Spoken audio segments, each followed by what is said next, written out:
আসসালামু আলাইকুম নেক্সট ফুল কোর্সের আজকের এই ভিডিওতে আমরা কথা বলবো ফাংশনস কি, দেন কম্পোনেন্ট কি, স্টেট কি এবং ইভেন্ট কি এই সকল বিষয় নিয়ে।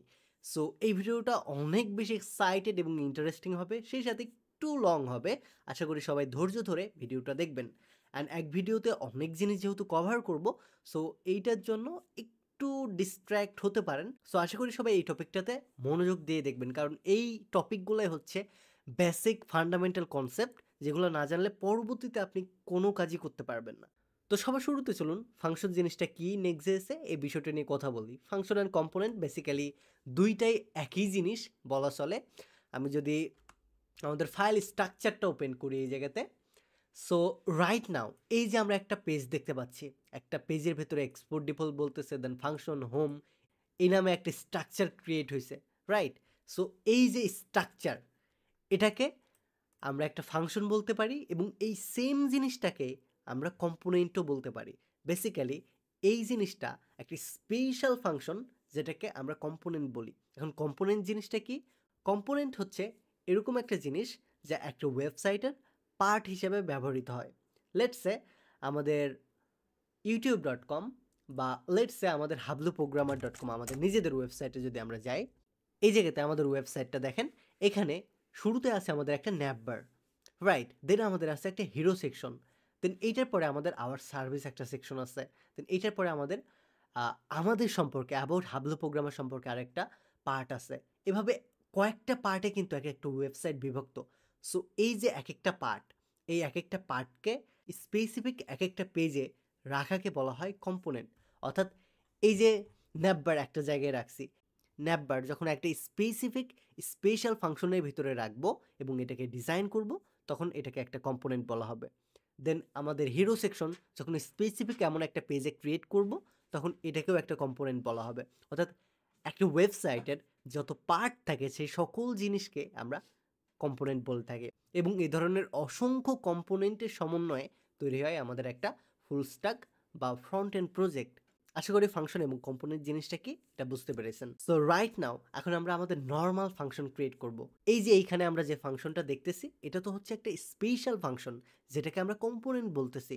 এখন আমরা নর্মাল ফাংশন ক্রিয়েট করব, যেমনটা জাভাস্ক্রিপ্টের বিহেভিয়ার চেঞ্জ করতো, কোনো একটা কাজ করে দিত আমাদের, কোনো একটা টাস্ককে রিউজ করার জন্য আমাদের রিসোর্সেসগুলো এক জায়গায় রাখতো। সো ওই ধরনের আমাদের রেগুলার ফাংশন এখন আমরা ক্রিয়েট করব। সো এটা কিভাবে করব নেক্সট.js এর ভেতরে? এটা ক্রিয়েট করার জন্য আমাদের এই যে ফাংশনটা আছে, যে কম্পোনেন্টটা আছে, এই কম্পোনেন্টের ভিতরে অর্থাৎ রিটার্নের উপরে, এবং এই যে হোম নামে যে ফাংশনটা আছে, আমাদের যে কার্লি ব্র্যাকেট আছে, এই কার্লি ব্র্যাকেটের ভেতরে আমাদের ফাংশনটা লিখতে হয় এবং এই জায়গাতে আমাদের বিহেভিয়ারগুলো হয়। ফাংশন বলতেই তো বুঝি আমরা কাজ, রাইট? সো এই জায়গাতে আমাদেরকে বলে দিতে হবে আমরা কি কাজ করাইতে চাই নেক্সট.js-কে। আমরা জাভাস্ক্রিপ্টে যেভাবে বলতাম না, ঠিক সেমভাবে এখানে আপনি কমান্ড দিতে পারবেন, কোনো সমস্যা নাই। লেটস সে আমরা একটা ইভেন্ট ডিক্লেয়ার করব, অন ক্লিক ইভেন্ট ডিক্লেয়ার করব। সো এই জায়গাতে ইভেন্ট জিনিসটা আসে কিন্তু অন ক্লিক, এবং অন ক্লিককে বলবো এই জায়গাতে না, এখানে এখানে এটা এরকমই থাক। এই জায়গাতে আমি সে একটা বাটন ক্রিয়েট করব, বাটন, এবং এই বাটনের ভেতরে আমি অন ক্লিক একটা ইভেন্ট ক্রিয়েট করব, এবং এই বাটনকে বলবো যখন আমরা এই বাটনকে ক্লিক করব তখন হ্যালো হাবলু প্রোগ্রামার এটা চেঞ্জ হয়ে যাবে। সো আমাদের বাটনের ভেতরে আমরা ক্রিয়েট করতেছি অন ক্লিক। এই যে অন ক্লিক যেটা তৈরি করতেছি, এটা হচ্ছে একটা ইভেন্ট, রাইট? সো ইভেন্ট জিনিসটা কি হয়? সো ইভেন্ট জিনিসটা কি করে? বেসিক্যালি আমাদের ডম নিয়ে এটা খেলা করে। আমাদের ব্রাউজারে যদি আমরা কোনো কিছু শো করাইতে চাই, ক্লিকের মাধ্যমে বা হোভারের মাধ্যমে বা ইফেক্টের মাধ্যমে, এই সকল জিনিস বেসিক্যালি আমরা ইভেন্টের মাধ্যমে করে থাকি। সো জাভাস্ক্রিপ্টে যেভাবে ইভেন্ট ইউজ করি, ঠিক সেমভাবে আমরা নেক্সট.js-এও ইউজ করতে পারবো।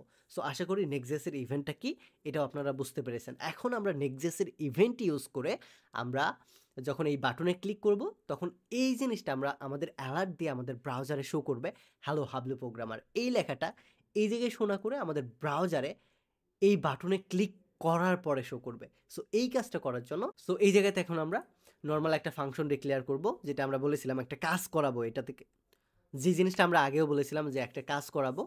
সো এটার জন্য সে কনস্ট্যান্স ফান নামে আমি একটা ফাংশন ডিক্লেয়ার করতেছি, এবং এইটার ভিতরে আমি অ্যালার্ট দিয়ে দিচ্ছি। অ্যালার্টের ভিতরে আমি কি বলবো? অ্যালার্টের ভিতরে এই যে টেক্সটটা আছে এই জিনিসটাকে জাস্ট আমি রেখে দিব। That's it. এখন আমরা অন ক্লিককে বলতেছি এই যে ফান নামে যে আমরা একটা ফাংশন ডিক্লেয়ার করেছি এই জিনিসটাকে তুমি শো করাও। কখন শো করাবো? যখন আমি ক্লিক মিতে ক্লিক করব। এখন যদি আমরা আমাদের ওয়েবসাইটে যাই, আমাদের তো এটা শো করানোর কথা, বাট এরর কেন দিচ্ছে? এই যে এই জায়গাতে আমাদের কি বলতেছে? আনহ্যান্ডেল রান টাইম এরর। এবং এই জায়গায় কি বলতেছে? আমাদের ইভেন্ট হ্যান্ডেলারটা ক্লায়েন্ট কম্পোনেন্টে প্রপস আকারে পাস হতে পারতেছে না। কেন পাস হতে পারতেছে না? কারণ এই জায়গাতে আমরা আমাদের এই পার্টটাকে ক্লায়েন্ট কম্পোনেন্টে কনভার্ট করি নাই। এই জায়গাতে আমরা একটা জিনিস মেনশন করতে আপনাদেরকে ভুলে গিয়েছিলাম। এটা হচ্ছে নেক্সট.js কম্পোনেন্টের আবার কয়েক ধরনের টাইপ আছে। এই যেমন সার্ভার কম্পোনেন্ট এবং ক্লায়েন্ট কম্পোনেন্ট। সো এই জায়গাতে নেক্সট.js কিন্তু বুঝতেছে না এটা আপনি সার্ভার কম্পোনেন্ট ইউজ করতেছেন নাকি ক্লায়েন্ট কম্পোনেন্ট ইউজ করতেছেন। এবং যখন আপনি অন ক্লিক ইউজ করছেন, অন ক্লিক কিন্তু ব্যাকএন্ডে ব্যবহার হয় না, অর্থাৎ সার্ভারে কিন্তু এটা ব্যবহার হয় না। যার কারণে আমাদের নেক্সট বুঝতে পারতেছে এটা আপনি ফ্রন্ট এন্ডের জন্য ট্রাই করতেছেন, ক্লায়েন্টের জন্য ট্রাই করতেছেন, বাট এখানে আপনি মেনশন করেন নাই যে আপনি ক্লায়েন্ট কম্পোনেন্টের জন্যই করতেছেন। সো নেক্সটকে কিভাবে বুঝাবো যে এটা আমরা ক্লায়েন্ট কম্পোনেন্টের জন্যই তৈরি করতেছি? এইটা বোঝানোর জন্য নেক্সট এই জায়গায় আমাদেরকে সাজেস্ট করছে আমাদেরকে ইউজ করতে হবে ইউজ ক্লায়েন্ট। সো এইটার জন্য কি করতে হবে? সবার উপরে নাম্বার 1 লাইনে আমাদের যেতে হবে, একটা কোটেশন দিতে হবে এবং এই জায়গায় আমাদেরকে বলে দিতে হবে ইউজ ক্লায়েন্ট। এবং এইটা দেওয়ার পরে যদি আমি গিয়ে রিফ্রেশ করি তাহলে দেখতে পাবেন ক্লিক মি বাটনটা শো করছে এবং যখনই আমি এখানে ক্লিক করব দেখেন আমাদের অ্যালার্ট দিয়ে আমাদের ব্রাউজারে শো করতেছে হ্যালো হাবলু প্রোগ্রামার্স। সো এই জিনিসটা যদি আমরা সিম্পলি জাভাস্ক্রিপ্টে করতাম তাহলেও কিন্তু সেম কাজটাই করতো। এইভাবে আমরা ফাংশন ডিক্লেয়ার করতাম, এভাবে আমরা একটা বাটন ক্রিয়েট করতাম HTML এ এবং যখন ক্লিক করতাম এটা শো করতো। অলমোস্ট জাভাস্ক্রিপ্টে যা করতাম এখানেও সেম জিনিসটা করতেছি, বাট JSX এর মাধ্যমে, রাইট? সো এই জায়গা থেকে আমরা কয়টা জিনিস শিখলাম? শুরুতে আমরা শিখেছি নর্মাল ফাংশন কিভাবে ডিক্লেয়ার করতে হয়, ঠিক জাভাস্ক্রিপ্টের মতোই। দেন আমরা ইভেন্ট কিভাবে ডিক্লেয়ার করতে হয়, ঠিক HTML এর মতোই, যেভাবে আমরা অন ক্লিক ডিক্লেয়ার করি বা অন হ্যান্ডেল অন সেন্স যেটাই বলি না কেন, যে ইভেন্টই ডিক্লেয়ার করতে চাই না কেন, সেম জাভাস্ক্রিপ্টে যেভাবে করতাম, HTML এ যেভাবে করতাম সেমভাবে আমরা করব। ওকে, সো আমরা এই মুহূর্তে কী শিখলাম? এই মুহূর্তে আমরা শিখলাম ইভেন্ট কি, ইভেন্ট কিভাবে ডিক্লেয়ার করতে হয়, ফাংশন কি এবং ফাংশন নেক্সট.js কিভাবে ডিক্লেয়ার করতে হয়। সো দুইটা জিনিস আমাদের কিন্তু ক্লিয়ার এবং সেই সাথে কম্পোনেন্ট কি এই জিনিসটাও কিন্তু আমাদের ক্লিয়ার। এবং কম্পোনেন্টের ভিতরে আরও একটা কনসেপ্ট আছে, এটা হচ্ছে কম্পোনেন্ট টাইপ। এই মুহূর্তে আমরা কম্পোনেন্ট টাইপ নিয়ে আলোচনা করতেছি না, এই মুহূর্তে আমরা আলোচনা করতেছি জাস্ট কম্পোনেন্ট। তো শুধুমাত্র কম্পোনেন্ট জিনিসটা হচ্ছে আমাদের একটা পার্ট। একটা ওয়েবসাইটের অনেকগুলো পার্ট থাকে, নাব্বার থাকে, হিরো থাকে, ক্লায়েন্ট সেকশন থাকে, অসংখ্য অসংখ্য সেকশন থাকে। সো এই এক একটা সেকশনকে আমরা এক একটা কম্পোনেন্ট বলতে পারি বা এক একটা পেজকে এক একটা কম্পোনেন্ট বলতে পারি। That's it. আমাদের তিনটা কনসেপ্ট ক্লিয়ার। এখন আমরা আমাদের এই ভিডিওর লাস্ট কনসেপ্টটা শেয়ার করব, এটা হচ্ছে স্টেট। স্টেট জিনিসটা কি নেক্সট.js-এ। সো আপনি যদি আমাদের হাবলু প্রোগ্রামার চ্যানেল ফলো করে থাকেন এবং আপনি যদি আমাদের রিয়াক্ট.js-এর কোর্সটা ফলো করে থাকেন তাহলে আমরা আমাদের এই রিয়াক্টের প্লেলিস্টে কিন্তু বলে দিয়েছি স্টেট কি, ইউজ স্টেট কি, ইউজ ইফেক্ট কি, এই সকল বিষয়ে কিন্তু আমরা এই জায়গাতে ভিডিও বানিয়েছি। আপনি যদি জেনে থাকেন তাহলে অভিনন্দন, আর আপনি যদি জেনে না থাকেন তাহলেও অরিড হওয়ার কিছু নেই, আপনি সরাসরি এই প্লেলিস্টে গিয়ে ওই ভিডিওটা দেখে আসতে পারেন। অথবা এখানে আমি সিম্পল জাস্ট একটু কনসেপ্ট শেয়ার করতেছি, একটু মনোযোগ দিয়ে শুনুন। স্টেট হচ্ছে একটা স্পেশাল ভেরিয়েবল। এটি স্পেশাল ভেরিয়েবল কেন? কারণ স্টেট নামে যে ভেরিয়েবলটা আছে, স্পেশাল টাইপ ভেরিয়েবল, এই ভেরিয়েবলের ডেটাগুলোকে আমরা ডাইনামিক্যালি চেঞ্জ করতে পারি। বাট নর্মাল যে ভেরিয়েবলটা আছে সেটাকে আমরা চাইলেই ডাইনামিক্যালি চেঞ্জ করতে পারি না, যার কারণে এটাকে অনেকেই স্পেশাল ভেরিয়েবল বলে। বাট এইটার মেইন নাম হচ্ছে use state. So use state কিভাবে ব্যবহার করতে হয় এটাও কিন্তু একদমই সিম্পল। ইউজ স্টেট ব্যবহার করার জন্য জাস্ট আমাদের দুইটা কাজ করতে হবে। প্রথম, আমাদের রিয়াক্ট থেকে ইউজ স্টেটটাকে ইম্পোর্ট করে নিতে হবে। সেকেন্ড, আমাদের একটা ভেরিয়েবলের ভেতরে স্টোর করতে হবে। এবং থার্ড, আমাদের একটা ফাংশন ক্রিয়েট করে আমাদের ডাইনামিক্যালি কোন ভ্যালুটা চেঞ্জ হবে এটা বলে দিতে হবে এবং এটাকে শো করাই দিতে হবে। That's it.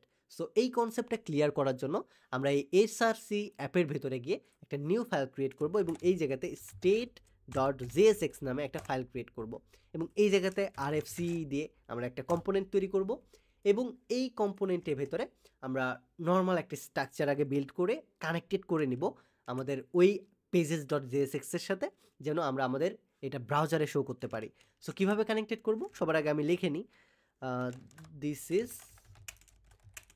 State component from state.jsx। ওকে, এখন যদি আমরা আমাদের ব্রাউজারে যাই আমরা কোনো চেঞ্জেস দেখতে পাচ্ছি না, কারণ আমরা এই state.jsx-কে page.jsx-এর সাথে কানেক্টেড করি নাই, বা আমাদের এই layout.js এর সাথে কানেক্টেড করি নাই। সো শো করবে কেন?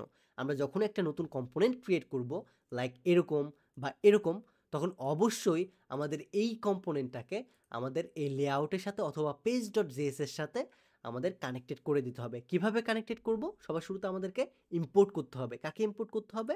এইভাবে ইম্পোর্ট কাকে করব? স্টেটকে। কই থেকে করব? ফ্রম, এই যে আমাকে রিকমেন্ড করতেছে, আমি লিখেই দিই, স্টেটকে কানেক্ট করব ফ্রম কই থেকে? আমাদের একটা কোটেশন হবে, দেন ডট হবে, দেন আমরা কোন পেজ থেকে করব? সেম পেজ থেকে। সুতরাং ফরওয়ার্ড স্ল্যাশ দেন স্টেট, এই যে আমাদেরকে এই জায়গায় রিকমেন্ড করতেছে state.jsx। আপনাকে যদি রিকমেন্ড না করে আপনি ফাইলের নেমটা হুবহু কপি করে দিবেন, ঠিক আছে? আপনি যদি jsx দেন তাহলেও হবে, আপনি যদি না দেন তাহলেও হবে। That's it. এই জায়গায় আমরা ইম্পোর্ট করেছি, এখন শুধুমাত্র আমরা কি করব? এই জিনিসগুলোকে ডিলিট করে দেব। আপনি যদি ডিলিট না করেন তাহলেও সমস্যা নাই, বাট আমি ক্লিয়ার রাখার জন্য এটাকে ডিলিট করে দিচ্ছি। এখান থেকেও এটাকে ডিলিট করে দিচ্ছি, একদম ক্লিয়ার একটা কম্পোনেন্ট। এই জায়গাতে আমরা স্টেটটাকে শো করব। কিভাবে শো করব? এটা যেহেতু একটা কম্পোনেন্ট, সুতরাং এটা HTML এর ট্যাগ আকারে এখন আমরা শো করাতে পারবো। সো এইভাবে আমরা শো করাই দিলাম। এখন যদি আমরা যাই রিফ্রেশ করি, দেখতে পাবেন এই জায়গায় বলতেছে this is state component from state.jsx। So এখন কিন্তু আমাদের এই কম্পোনেন্টটা আমাদের এই পুরো লেআউটের সাথে কানেক্টেড হয়ে আছে। এখন আমরা যদি এখানে কোনো চেঞ্জেস করি, সেই চেঞ্জেসটা এই জায়গায় দেখতে পাবো। সো এখন আমরা কাজ করব মেইনলি স্টেট নিয়ে। আমরা এই জায়গাতে স্টেট নাম দিছি, যার কারণে এটা স্টেট, বিষয়টা কিন্তু এইটা না। আমরা স্টেট ইউজ স্টেট নিয়ে কাজ করব, যার কারণে নামটা সিমিলার রেখেছি। এই জায়গায় আপনি অন্য যে কোনো নাম দিতে পারেন, বাট এই জায়গায় যে নামটা দিবেন ফাংশনের, এই সেম নামটা এক্সপোর্ট ডিফল্টে দিতে হবে, না হলে কিন্তু সমস্যা। সো এই জায়গাতে ইউজ স্টেট ব্যবহার করার জন্য কি করব? সবার শুরুতে ইম্পোর্ট করব। কাকে ইম্পোর্ট করব? ইউজ স্টেটকে। ইউজ স্টেট কই থেকে ইম্পোর্ট করব?